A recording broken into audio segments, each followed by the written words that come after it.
Dalam hidup kita ni, kita kena terima hakikat kalau kita bukan pilihan.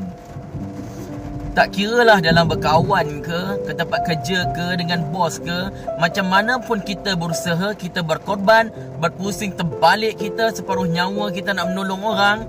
Tapi kalau kita bukan pilihan, kau jangan mengharapkan penghargaan.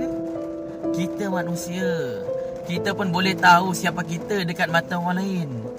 Jadi berpada-pada je lah. Kalau kita buat ikhlas kerana Allah Ta'ala.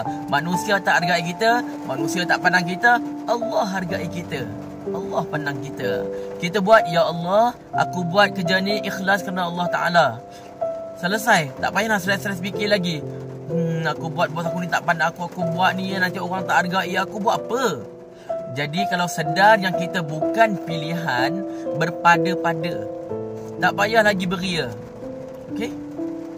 Kita buat, InsyaAllah kita kuat.